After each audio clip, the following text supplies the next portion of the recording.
Ovo je Samsung Galaxy A14, jedan od najjeftinijih modela kad su u pitanju Samsungovi telefoni. S obzirom da trenutno može da se nađe nov na kupujem prodajem i tako tim platformama za negde oko 15.000 dinara, to je znači sa garancijom i sve ostalo. Pričat ćemo o tome šta dobijate za tu cenu i da li vredi da uzimate ovaj telefon ako vam je budžet malo niži. I treba vam samo nešto što ćete da koristite za te neke svakodnevne aktivnosti na telefonu. Inače, prodaje se naravno i u Gigatronu i sličnim prodavnicama, ali je tu cena ovog modela čak negde oko 200 evra. I za tu cenu iskreno ne bi mogao da ga preporučim, postoje dosta bolje modeli u tom cenovnom rangu, ali ako ćete s druge strane da ga uzmete za tu početnu, kao što sam rekao, na kupujem prodajem i slično za nekih 15.000 dinara, onda ovo već ima dosta više smisla. Sad, malo drugačije bih postavio ovaj video od svih ostalih do sada, s obzirom da ne vidim baš poentu ulaženja u svaku specifikaciju ovog telefona detaljno, jer iskreno mislim da će nekome ko uzima ovakav telefon biti bitnije prosto šta on može da uradi iz dana u dan i na koji način možete da ga koristite. Jel to imalo smisla?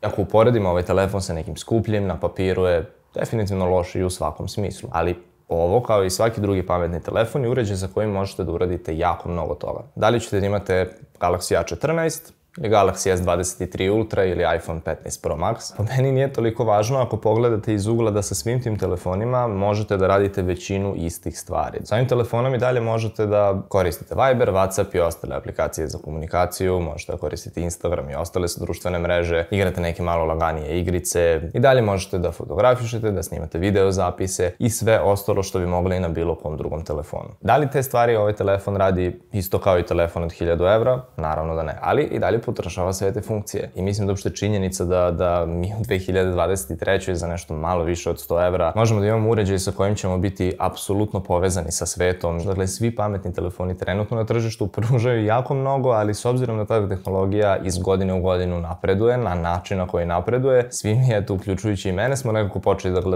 da ih poredimo jedne sa drugima i da pričamo zašto je ovo bolje i zašto je ovo bolje. Ja više volim iPhone, ali ja više volim Android. Ovaj najnoviji Samsungov telefon ima ne znam koju funkciju koja fali na drugom telefonu, brzo osvežavanje ekrana, 10 različitih kamera, 100 puta digitalni zoom. I to jesu sve funkcije koje ja volim, da ne volim tako nešto, ne bi ni snimao video o telefonima, o tehnologiji generalno. Ali mislim da to može da nas odvuče od činjenice da svi ovi telefoni u suštini manje više rade istu stvar. Činjenica da mi možemo za malo više od 100 evra da imamo sve te funkcije i da ih koristimo svakodnevno i da nam to na taj način olakšava život. S obzirom na sve to, ja ne mogu ni za jedan telefon, uključujući ovaj, da kažem da je loš. Sad, jedna stvar koja je onako dosta slabija na ovom telefonu u odnosu na većinu drugih koji su u drugom cenovnom rangu je po meni sam čip. Nešto što bi ja možda promenio na ovom telefonu, ubacio bi možda malo bolji čip koji bi napravio da ovaj telefon bude malo brži i da malo sve te funkcije obavlja lakše. Čip koji je u ovom telefonu je više nego dovoljan za te neke osnovne stvari, dakle korišćenje društvenih mreža,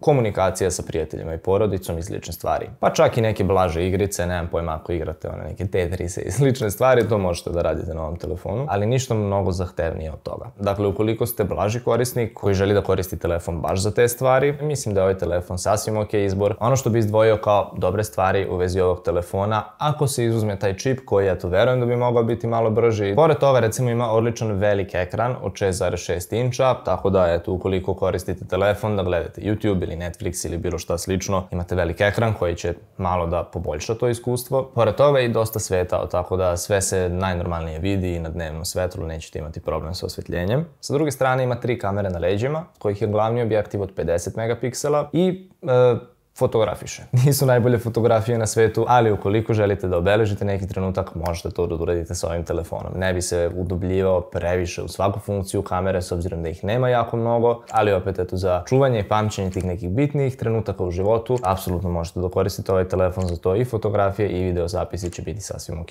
Jedna stvar koja mi jako smeta u vezi ove kamere, ovaj zvuk koji proizvodi.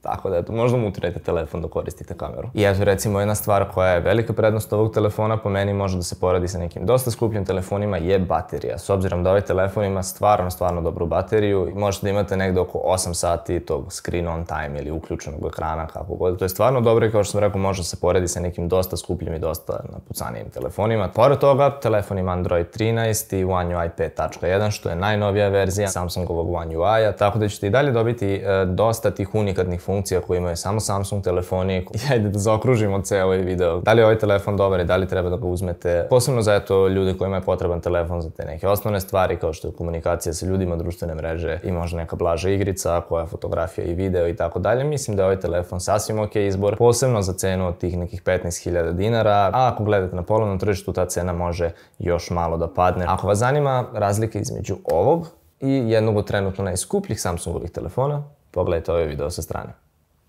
Ajde, čao.